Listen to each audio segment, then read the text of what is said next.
50ஆம் சங்கீதம் 14-15 வசனங்கள்.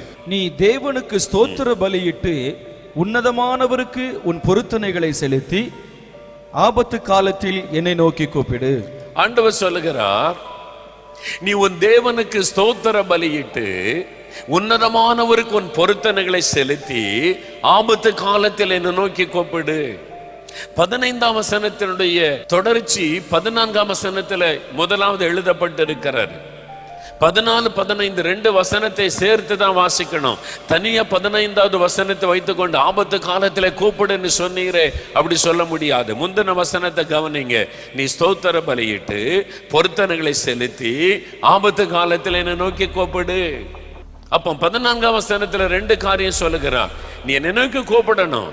ஆனா என்ன செய்து கூப்பிடணும்? முதலாவது 14ஆம் வசனத்தில் ஆண்டவர் சொல்லுகிறார், தேவனுக்கு ஸ்தோத்திர பலியிட்டு அவரை நோக்கி கூப்பிடு. ஸ்தோத்திர பலி ஆண்டவரை துதிப்பாரு. அதனால தான் ஜெபத்துல சொல்ற, முதல்ல ஸ்தோத்திரம் பண்ணுங்க, துதிங்க அப்படின்னு சொல்ல காரணம், நம்ம எப்ப ஜெபம் பண்ணினாலும் முதலாவது ஸ்தோத்திரம் பண்ண வேண்டும். பிலிப்பியர் 4ஆம் அதிகாரம் 6ஆம் வசனத்துல, நீங்கள் ஒன்றுக்கும் கவலைப்படாமல் எல்லாவற்றையும் குறைத்து ஸ்தோத்திரத்தோடு கூடிய ஜெபத்தினாலும் வேண்டுதலினாலும் தேவனுக்கு தெரியப்படுத்துங்கள். அப்பொழுது எல்லா புத்திக்கும் மேலான தேவ சமாதானம் உங்களுக்கு உண்டாகும். எல்லாவற்றையும் குறைத்து ஸ்தோத்திரத்தோடு கூடிய ஜெபத்தினாலும் வேண்டுதலினாலும். ஸ்தோத்திரம். அப்ப நீங்க எப்ப ஜெபம் பண்ணினாலும், எதற்காக ஜெபம் பண்ணினாலும் ஸ்தோத்திரத்தோடு கூட நீங்க ஜெபிக்க பழக வேண்டும். இயேசு மாடல் பிரேயர் சொல்லி கொடுக்கிறார். பரமண்டல ஜெப நம்ம சொல்ற, பரமண்டலங்களில் இருக்கிற எங்கள் பிதாவே, உம்முடைய நாமம், அதான் ஸ்தோத்திரம், உம்முடைய நாமம் பரிசுத்தப்படுவதாக. ஜெபத்துல முதலாவது ஆண்டவருக்கு ஸ்தோத்திரம் செலுத்தணும். இவ்வளவு வியாதி, பிரச்சனை, கஷ்டம், நெருக்கம், இந்த பாடுகளை எங்கெங்க ஆண்டவரை துதிக்கிறது? முதல்ல சுகம் கொடுக்கட்டும், அவரை துதிக்கலாம். விடுதலை கொடுக்கட்டும், ஆண்டவரை துதிக்கலாம். இல்ல நீங்க ஸ்தோத்திரத்தோட ஜெபிச்சாதான் விடுதலை. இவ்வளவு பிரச்சனைக்கு மத்தியில எப்படிங்க ஸ்தோத்திரம் சொல்ல முடியும்? இவ்வளவு பிரச்சனைக்கு மத்தியிலையும் உங்களுடைய ஜீவனை அவர் பாதுகாத்து நடத்துகிறாரு, அதற்காக ஸ்தோத்திரம் பண்ணுங்க. இவ்வளவு பிரச்சனைக்கு மத்தியிலும் நீங்க விசுவாசத்தை விட்டு வலுவாதபடி உங்களை காத்து கொண்டாரே, அதற்காக ஸ்தோத்திரம் பண்ணுங்க. இவ்வளவு பிரச்சனைக்கு நடுவிலும் ஆண்டவர் உங்களை வெட்கப்பட விடாதபடி நான் உன் ஜெபத்தை கேட்பேன்ற ஒரு நம்பிக்கை கொடுத்திருக்கிறாரு, அதற்காக ஸ்தோத்திரம் பண்ணுங்க. அல்லேலூயா. ஆண்டவரே, நீர் என்னோடு இருக்கிறதுக்காய் ஸ்தோத்திரம், என் ஜெபத்தை கேட்கிறதற்காய் ஸ்தோத்திரம், இந்த பிரச்சனைக்காய் ஸ்தோத்திரம், இந்த போராட்டத்திற்காய் ஸ்தோத்திரம், இதை நீர் மாற்றி தரப்போகிறதற்காய் ஸ்தோத்திரம். அப்படி ஸ்தோத்திரத்தோடு கூட அப்புறம் உடைய விண்ணப்பத்தை ஏறிடுங்க. எப்ப ஜெபம் பண்ணினாலும். தானியேல் 6:10 தானியேல் ஒரு பெரிய சோதனை, சிங்கக்கபில போடப்படுகிற நெருக்கம். தானியேல் என்ன பண்ணார்? தினம் 3 வேளை ஜெபம் பண்ணி கர்த்தருக்கு ஸ்தோத்திரம் செலுத்தினார் என்று எழுதப்பட்டிருக்கிறது. ஸ்தோத்திரம். அப்ப ஸ்தோத்திரத்தோடு கூட ஜெபிக்க நீங்க பழகணும். ஆண்டவரே, இந்த பிரச்சனைக்காய் ஸ்தோத்திரம், இந்த போராட்டத்திற்காய் ஸ்தோத்திரம், இந்த உபத்திரவத்திற்காய் ஸ்தோத்திரம், இதுக்குள்ள ஒரு நன்மையை நீர் வைத்திருக்கிறதற்காய் ஸ்தோத்திரம், எனக்கு விடுதலை தரப்போகிறதற்காய் ஸ்தோத்திரம். அப்படி ஸ்தோத்திரம் பண்ணிட்டு ஜெபிக்க ஆரம்பிங்க. ஆண்டவருடைய உள்ள மகிழும். சிலருக்கு முறுமுறுப்பு, ஜெபமணி என்னத்தை கண்டோம், நாங்களும் ஜெபமணி போய் ஒரே பாடுகளை தான் இருக்குது, முறுமுறுத்துக்கிட்டே அப்புறம் ஆண்டவரே அற்புதம் செய்யுன்றார். நீங்க முறுமுறுக்கும் போது யார் சந்தோஷப்படுவா? பிசாசு. எப்பவுமே உங்க பக்கத்துல 2 பேர், ஒரு பக்கம் ஆண்டவர் நிற்கிறாரு, இன்னொரு பக்கம் பிசாசு. நீங்க முறுமுறுத்து ஆண்டவர் என்ன செஞ்சிட்டாரு, நான் ஜெபமணி என்ன நடந்துட்டு அப்படின்னு பேசணுன்னு சாத்தான் கை தட்டுவான். சாத்தானுடைய கூட்டெல்லாம் கை தட்டும். அது யாருக்கு அவமானம்? இயேசுக்கு அவமானம். என்னவோ ரட்சிக்கப்பட உங்க பிள்ளைன்னு சொன்னீரு, உம்முடைய மகன், உம்முடைய மகள் அப்படின்லாம் சொன்னீரு, பார்த்தீங்கன்னா முறுமுறுக்கிறாங்க, கைத்தட்டி சிரிப்பாங்க. இயேசுக்கு அவமானம் ஆயிரும். இவ்வளோ பிரச்சனை போராட்டத்துக்கு நடுவிலும் என் இயேசு எனக்கு நல்லவராகவே இருக்கிறதற்காய் ஸ்தோத்திரம், இந்த பிரச்சனைக்காய் ஸ்தோத்திரம், போராட்டத்திற்காய் ஸ்தோத்திரம், என்னோடு இருக்கிறதற்காய் ஸ்தோத்திரம் சொல்லுங்க. சாத்தான் வெட்கப்பட்டு போவான், தேவதூதெல்லாம் கை தட்டுவாங்க. அல்லேலூயா. ஆண்டவர் பெருமையா சொல்வார், பாரு என் பிள்ளை எவ்வளவு உபத்திரம் வந்தாலும் என் பிள்ளை என்ன முறுமுறுக்க மாட்டான், முறுமுறுக்க மாட்டாள். எனக்குள்ள சந்தோஷமா இருப்பாங்க அப்படின்னு இயேசு சந்தோஷப்படுவார். அப்போ உடனே ஆண்டவர் அற்புதம் செய்வார். ஆமென். அப்ப என்ன நடந்தாலும் ஆண்டவரை துதிக்க பழகணும். அல்லேலூயா சொல்லுங்க. அப்ப பரீட்சையில வெற்றி பெற்றாலும் ஸ்தோத்திரம், தோல்வி அடைஞ்சாலும் அவங்க தான் உண்மையான விசுவாசி. தோல்வி அடைஞ்ச உடனே நான் தற்கொலை பண்ணி செத்துறேன், எனக்கு ஏன் மார்க் கொடுக்கல, நான் ஜெபம் பண்ணலையா, அப்ப ஆண்டவருக்கு மேல அன்பே இல்லைன்னு சொன்னா நீ விசுவாசியே இல்லை. சும்மா மார்க்குக்காக ஆண்டவரை தேடுற ஆளு. உனக்காக உயிரையே கொடுத்திருக்காரே, உனக்காக ரத்தமே சிந்தி இருக்கிறாரே, அவர் தவறு செய்வாரா? நல்லா படிச்ச உண்மைதான், நல்ல ஜெபம் பண்ண உண்மைதான், 2 மார்க் குறைஞ்சு போச்சு, இந்த 2 மார்க் குறைஞ்சு போனதற்காக ஸ்தோத்திர ஆண்டவரேன்னு சொல்லு. அதுக்குள்ள ஒரு நன்மையை கர்த்தர் வைத்திருப்பார். ஆமென்.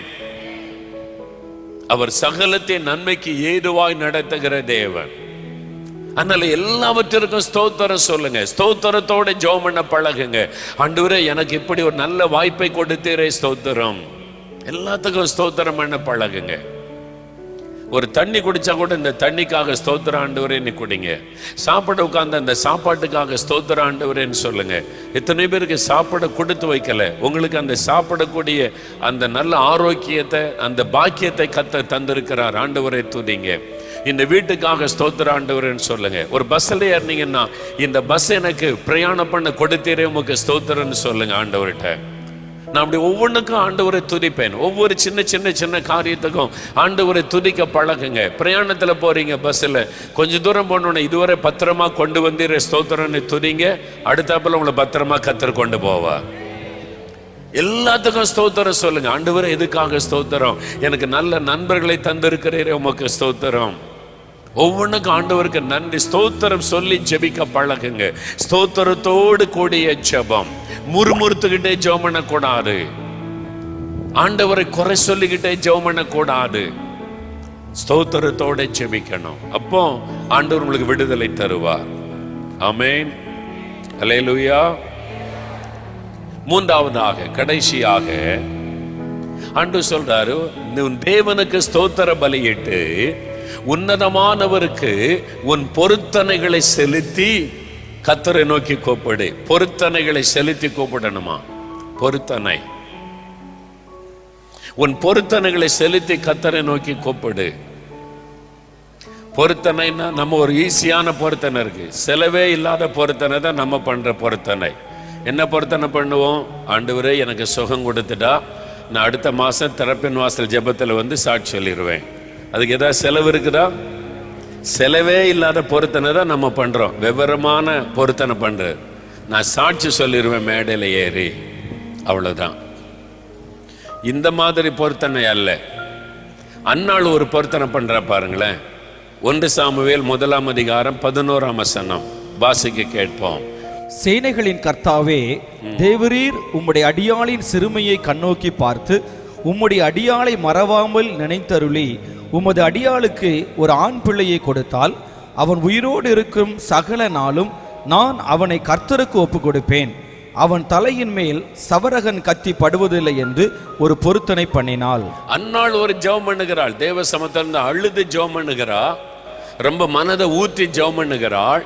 என்ன அவளுக்கு ஒரு நிந்தை, அவளுடைய சக்களத்தினால் உண்டான நிந்தை, குழந்தை இல்லாததுனால ஒரு நிந்தை, அவளுடைய பரிகாசம் பண்ணப்பட்டு நிந்திக்கப்பட்டு சிறுமைப்பட்ட நிலைமையில போய் ஆண்டவரிடத்துல ஜெபம் பண்ணுகிறாள். அப்போ ஒரு பொருத்தனை பண்ணுகிறாள்.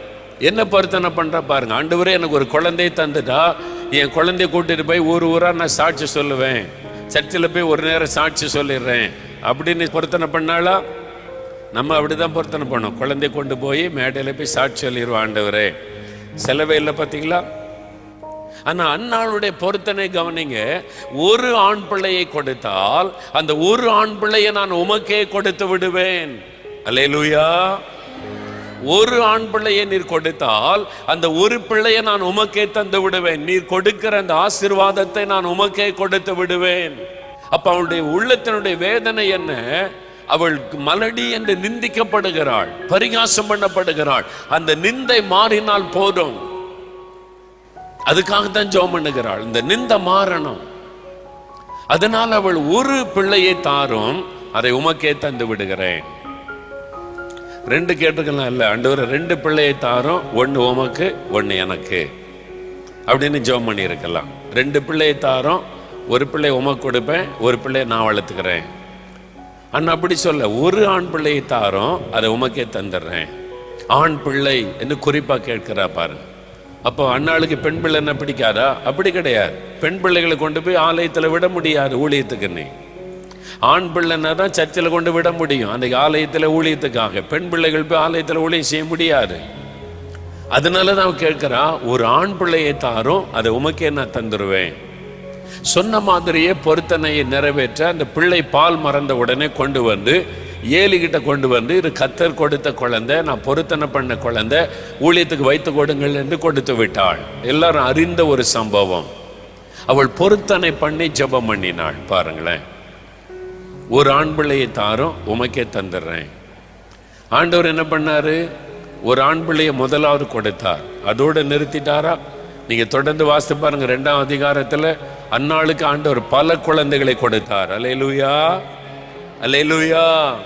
பொருத்தனையை நிறைவேற்றின உடனே கர்த்தர் அன்னாளை ஆசீர்வதிக்க ஆரம்பித்து விட்டார். பொருத்தனை பண்ண கரெக்டா நிறைவேற்றணும். சிலர் எல்லா ஜெபத்திலையும் பொருத்தனை, எல்லா கூட்டத்திலையும் பொருத்தனை பண்ணிடுவாங்க, அப்புறம் இவங்களே மறந்துடுவாங்க என்ன பொருத்தனை பண்ணு. ஒரு அம்மா ஜெபிக்க வந்தாங்க. ஐயா, என் பிள்ளைக்காக ஜெபிக்கணும், பேரனுக்காக ஜெபிக்கணும், அந்த ஜெபம் இந்த ஜெபம். ஒன்றும் ஜெபத்துக்கு ஆண்டவர் ஒன்றும் பதிலே தர மாட்டேங்கிறார் ஐயா, ஜெபம் பண்ணிப்பு தான் பார்க்குறேன், ஒன்றும் நடக்க மாட்டேங்குது அப்படின்னு ரொம்ப வருத்தத்தோடு சொன்னாங்க. ஏன் ஆண்டவர் அவ்வளோ ஜெபிக்கிற ஒரு தாயாராக இருக்கிறாங்க, ரொம்ப காலமாக ஜெபிக்கிறேன்றாங்க, ஏன் ஒன்றும் நடக்க மாட்டேங்குது? ஆண்டவர் சொன்னார், இவ வாயினாலே தான் இவளுக்கு சாபத்தை வருவித்து கொண்டாடினார். ஏன் ஆண்டவரேன்னு கேட்டால், அவன் எவ்வளோ பொருத்தனை பண்ணான்னு கேளுன்னு சொன்னார். கேட்டேன், பாட்டியம்மா நீங்கள் பொருத்தனை பண்ணி ஜெபம் பண்ணீங்களா? ஆமையா, நான் எப்போ ஜெபிச்சாலும் பொருத்தனை பண்ணி தான் ஜெபம் பண்ணுவேன். நாங்கள் பொருத்தனை நிறைவேற்றினீங்களா? பதிலே இல்லை. ஜெபம் பண்ணும் போதெல்லாம் பொருத்தனை ஜெபம், ஆனால் பொருத்தனையை நிறைவேற்றுவதில்லை. அன்னாள் அப்படி இல்லை, பொருத்தனை பண்ணினாள், கரெக்டாக நிறைவேற்றி விட்டாள். பாருங்க, பிரசங்கி 5ஆம் அதிகாரம் 4, 5, 6 வசனம் பாருங்க. நீ தேவனுக்கு ஒரு பொருத்தனை பண்ணி கொண்டால் அதை செலுத்த தாமதியாதே, அவர் மூடரில் பிரியப்படுகிறதில்லை. நீ நேர்ந்து கொண்டதை செய். நீ நேர்ந்து கொண்டதை செய்யாமற் போவதை பார்க்கிலும் நேர்ந்து கொள்ளாதிருப்பதே நலம். நீ தேவனுக்கு ஒரு பொருத்தனை பண்ணி கொண்டால் அதை செலுத்த தாமதியாதே. ஆண்டவருக்கு நான் இதை செய்வேன், இந்த சர்ச்சுக்கு இதை செய்வேன், இந்த ஊழியத்துக்கு இதை செய்வேன், மிஷனரிக்கு இதை செய்வேன், ஒரு ஆலயத்தை நான் கட்டுவேன், நான் இந்த காரியத்தை கர்த்தருக்காக செய்வேன். நீ பொருத்தனை பண்ணிட்டா தாமதிக்க கூடாது. ஆண்டவர் நிறைவேற்றின உடனே அந்த பொருத்தனையை ஒழுங்கா நிறைவேற்றணும். ஆண்டவர் உங்களுடைய வார்த்தையை நம்பி ஒரு அற்புதம் செய்கிறார், நீங்க அதுல உண்மையா இருக்கணும், அந்த உடனே செலுத்தணும். நேர்ந்து கொண்டதை செய்யாமல் இருப்பதை பார்க்கிலும் நேர்ந்து கொள்ளாமல் இருப்பதே நலம். பொருத்தனை பண்ணி செலுத்தாட்டா அது சாபமாகிவிடும். அதனால பொருத்தனை பண்ணாமலே நீங்க ஜெபிக்கலாம். கட்டாயம் பொருத்தனை பண்ணி தான் ஜெபிக்கணும் அவசியம் கிடையாது. பொருத்தனை பண்ணியும் ஜெபிக்கலாம். ஆண்டவர் அதே நமக்கு வைத்திருக்கிறார். விசுவாசத்தோட பொருத்தனை பண்ணாமலும் ஜெபிக்கலாம். ஆனா ஒரு பொருத்தனை பண்ணா கட்டாயம் நிறைவேற்றிடணும். அதான் நம்ம பார்க்கிறோம். அடுத்த வசனம் பாருங்க. உன் மாம்சத்தை பாவத்துக்குள்ளாக்க உன் வாய்க்கு இடம் கொடாதே. உங்க வாய்னால சொல்றீங்க பாருங்க பொருத்தனை, நீங்க பாவம் செய்யறதுக்கு இடம் கொடாதிருங்க. அது புத்தி பிசகினால் செய்தது என்று தூதனுக்கு முன் சொல்லாதே. தேவன் உன் வார்த்தைகளினாலே கோபம் கொண்டு உன் கைகளின் கிரியையை அழிப்பானேன். தேவன் உன் வார்த்தையினாலே கோபம் கொண்டு உன் கரத்தின் கிரியைகளை அழித்து போடுவார். ஏன் நஷ்டம், ஏன் கடன் பிரச்சனை, ஏன் வறுமை, ஏன் காரியங்கள்ல செழிப்பை பார்க்க முடியல? நீங்க பொருத்தனை பண்ணி செலுத்தல. நீங்க பொருத்தனை பண்ணி அதை செலுத்தாததுனால உங்களுடைய வருமானம் பாதிக்கப்படுகிறது, கரத்தின் கிரியைகள் அழிக்கப்படுகிறது, வியாதிகள், வேதனைகள், நஷ்டங்கள், இழப்புகள், ஆஸ்பத்திரி செலவுகள். நீங்க பொருத்தனை பண்ணினதை நிறைவேற்றவில்லை. கவனம். ஆண்டவருக்கு ஒரு பொருத்தனை பண்ண கரெக்டா நிறைவேற்றணும். நான் இந்த ஊழியத்துக்கு இதை செய்வேன்னா செய்யணும், அப்படி இல்லைன்னா அதை எழுதக்கூடாது, பொருத்தனை பண்ண கூடாது, தீர்மானம் பண்ண கூடாது. மிஷனரி நான் தாங்குவேன்னா அதுல உண்மையா செய்யணும், அப்படி இல்லைன்னா செய்யக்கூடாது. நீங்க அவசரப்பட்டு ஃபில்லப் பண்ணாருங்க, அவசரப்பட்டு நிரப்பாருங்க. ஜெபம் பண்ணி உங்களால முடிந்ததை செய்ய தீர்மானம் பண்ணுங்கள். சிலர் அவசரப்பட்டு எல்லாத்தையும் வாங்கி நிரப்பி கொடுப்பாங்க. ஒண்ணுக்கும் ஜெபமும் பண்ண மாட்டாங்க, காணிக்க அனுப்ப மாட்டாங்க. அதனால என்ன விளைவு? உங்களுடைய ஆசீர்வாதத்தை நீங்க பாதிக்கப்பட இடம் கொடுக்கிறீங்க. உங்களுடைய கரத்தின் கிரியைகள் அழிக்கப்படுகிறது. நீங்க பொருத்தனை பண்ணி செலுத்தாததுனால சாபம் உங்கள் மேல வந்திருக்கிறது. கவனம். சும்மா அவசரப்பட்டு எல்லாத்தையும் நிரப்பி கொடுக்காதங்க. ஒரு முறைக்கு 2 முறை ஜெபம் பண்ணுங்க. அதை கரெக்டா ஆண்டவர் வழி நடத்தினா செய்யுங்க. அதுல உண்மையா இருங்க, சின்சியரா இருங்க. இயேசு சொல்லுகிறார், ஊழியத்தின் மூலம் 250 மிஷனரி தாங்குகிறோம், பல காரியங்களை ஜெபம் பண்ணி தீர்மானிக்கிறோம். அதெல்லாம் ரெக்கார்டு வச்சு எவ்ரி மந்த் கரெக்டாக அந்த பணம் அனுப்புகிறோமா செக் பண்ணிக்கிட்டே இருப்போம். நான் கேட்டுக்கிட்டே இருப்பேன், பணம் அனுப்பியிருக்குதா எல்லாருக்கும். மிஷினரிகளுக்காக தர வேண்டிய மக்கள் கொடுக்கறதுக்கு முன்னால் நம்ம பணம் போயிடணும். யார் தந்தாலும் தரட்டாலும் மிஷினரிகளுக்கு பணம் அனுப்பிடணும். இந்த ஆலயம் கட்ட பணம் அனுப்பிடணும். இந்த தேவையை நமக்கு வாக்கு கொடுத்துட்டோம், அதை நிறைவேற்றணும். அதில் கரெக்டாக இருக்கணும். அப்போதான் கர்த்தர் ஆசீர்வதிப்பார். சிலர் இஷ்டத்துக்கு வாக்கு கொடுக்கிறது, பொருத்தனை பண்றது, அதை நிறைவேற்றுவதில்லை. அது ஒரு சாபமாய் மாறிவிடுகிறது. நிறைய கிறிஸ்தவர்கள் அதனால பாதிக்கப்பட்டிருக்கிறாங்க. நீங்க மறந்துருப்பீங்க, ஆனா கர்த்தர் அதை ஞாபகத்தில் வச்சிருப்பார். நீ வாக்கு கொடுத்தியே, நீ எனக்கு சொன்னியே, அப்ப அது ஏமாத்து தானே, என்னை ஏமாத்திக்கிட்டு இருக்கிறியா? நான் எப்படி உன்னை ஆசீர்வதிக்க முடியும்? அந்த தவறு இந்த ஆண்டவர்கிட்ட இன்னைக்கு மன்னிப்பு கேளுங்க. ஆண்டவரே, நான் பொருத்தனை பண்ணி செலுத்தாத பாவத்தை மன்னியும், நான் பொருத்தனை பண்ணி செய்யாத பாவத்தை எனக்கு மன்னியும், நான் பொருத்தனை பண்ணி அதை நிறைவேற்றாமல் போய்விட்டேனே நீ மன்னியும், நான் அவசரப்பட்டு எல்லாத்துக்கும் வாக்கு கொடுத்து விடுகிறேன், அதை நிறைவேற்றாமல் போய்விடுகிறேன், நீ மன்னியும். அது ஒரு பாவம். மனம் திரும்புங்க, ஆண்டவர் உங்களுக்கு இறங்குவார். பொருத்தனை பண்ண கரெக்டா நிறைவேற்றிடணும்.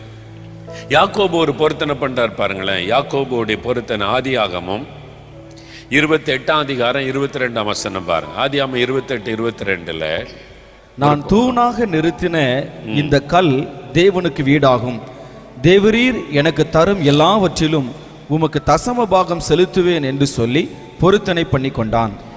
யாக்கோபு ஒரு பொருத்தனை பண்றார். தேவரீர் எனக்கு கொடுக்கும் எல்லாவற்றிலும் நான் தசம பாகம் செலுத்துவேன், தசம பாகம் கொடுப்பேன் என்று ஒரு பொருத்தனை பண்ணி கொண்டார். தசம பாகம் அப்புறம் கர்த்தருடைய கட்டளையாய் மாறிவிட்டது. நியாயபரமான காலம் வரும்போது தொடர்ந்து ஆண்டவர் கட்டளையா கொடுத்தார். 10ல் 1 கர்த்தருக்குரியது, தசம பாகம் கர்த்தருக்குரியது.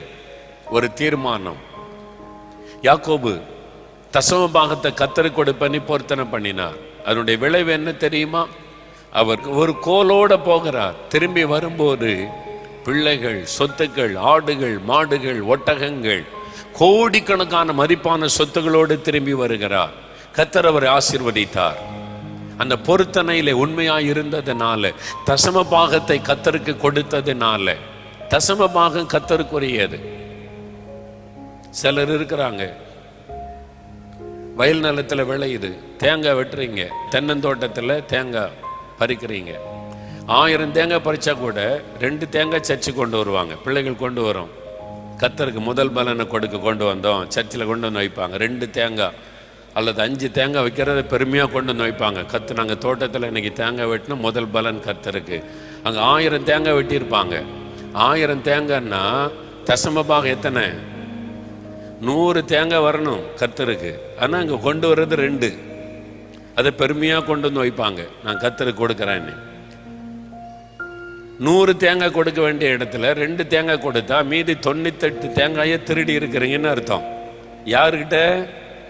திருட. ஆண்டவர் சொல்ல, திருட நான் இப்படி ஒன்று ஆசீர்வதிக்கிறது. நம்ம தெரியாம இருக்கிறோம். வசனம் சொல்லுகிறது தசம பாகம் கர்த்தருக்குரியது. 100 மூட்டை நெல் அறுவடை செய்தீங்கன்னா அந்த 100 மூட்டையில கர்த்தருக்குரியது எவ்வளவு? 10 மூட்டை கர்த்தருக்குரியது. இவங்க 1 மூட்டை கொண்டு வந்து வச்சுட்டு நம்ம பெருமையா சாட்சி சொல்லுவாங்க, கர்த்தர்களை ஆசீர்வதித்தார், 1 மூட்டை கொடுத்திருக்கிறோம் அப்படின்னு சொல்லி.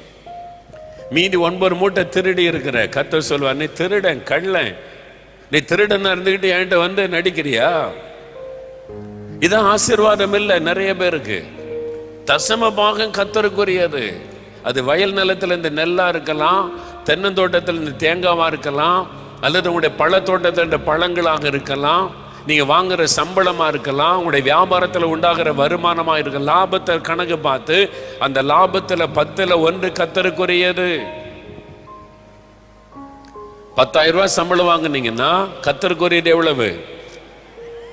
1000 ரூபா. ஆனா இவங்க 100 ரூபா காணிக்க வச்சுட்டு ரொம்ப பயபக்தியா வருவாங்க. 1000 ரூபா ஆண்டவர் பாப்பார். நீ என் பணத்தை திருடிட்டு சர்ச்சில் வந்து பயபக்தியா முழங்கால் போட்டு ஜெபம் பண்றியா?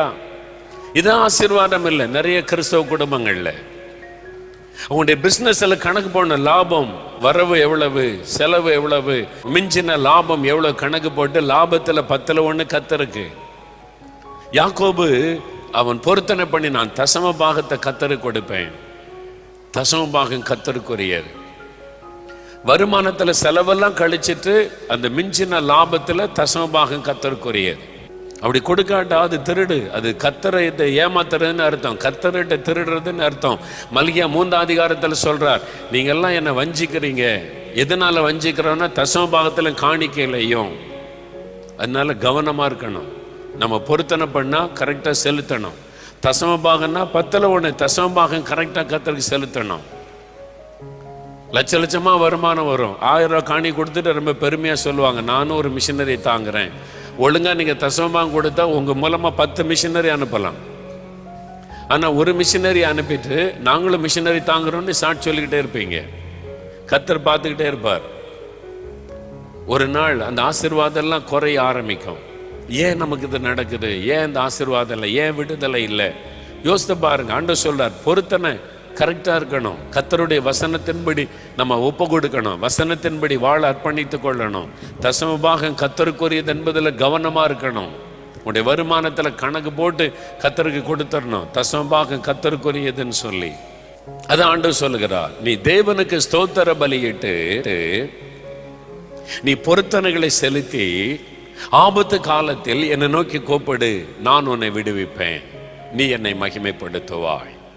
கர்த்தர் வாக்கு மாறாதவர், சொல் தவறாதவர்.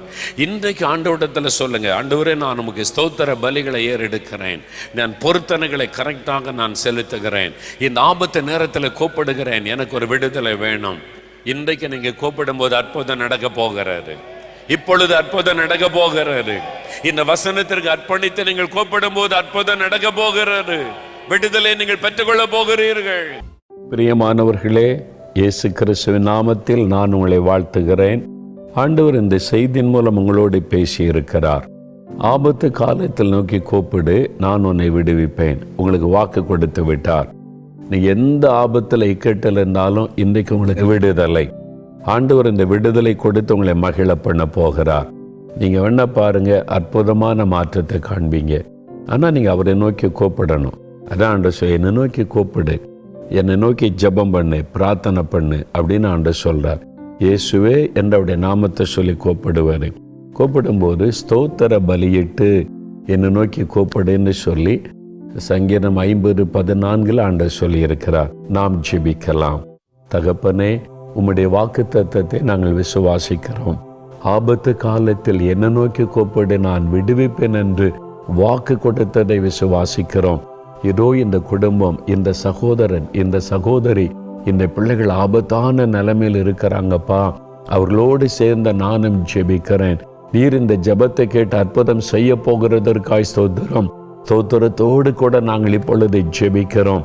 இதோ இந்த பிள்ளைகளுடைய வாழ்க்கையில இந்த போராட்டங்கள் விலகட்டும் இயேசு கிறிஸ்துவின் நாமத்தினால். ஒரு விடுதலை வரட்டும் இயேசு கிறிஸ்துவின் நாமத்தினால். அவருடைய மனதில் இருக்கிற பயங்கள், துக்கங்கள், வேதனைகள் இப்பொழுதை மறையட்டும் இயேசுவின் நாமத்தின்.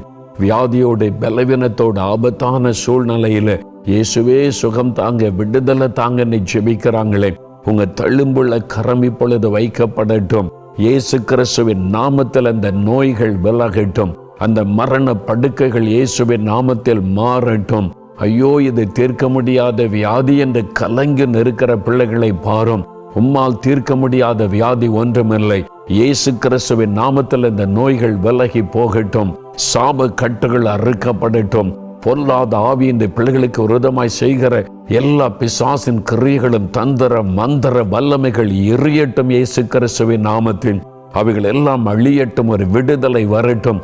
பொல்லாத ஆவிகள் வெளியேறி போகட்டும். பயத்தின் ஆவிகள், தற்கொலை தோண்டுகிற ஆவிகள் இதோ இயேசுவின் நாமத்தில் வெளியேறுகிறதற்காய் ஸ்தோத்திரம். பண தேவைகளை சந்தியும், அடைக்கப்பட்ட வாசலை திறந்து தாரும், எல்லா சூழ்நிலைகளும் மாறட்டும், அற்புதங்களை கண்ட மகளை செய்யும். கர்த்தர் அப்படி ஆசீர்வதித்ததற்காய் உமக்கு ஸ்தோத்திரம், ஸ்தோத்திரம், ஸ்தோத்திரம். இயேசு கிறிஸ்துவின் நாமத்தில் ஜெபிக்கிறோம் பிதாவே. ஆமேன், ஆமேன்.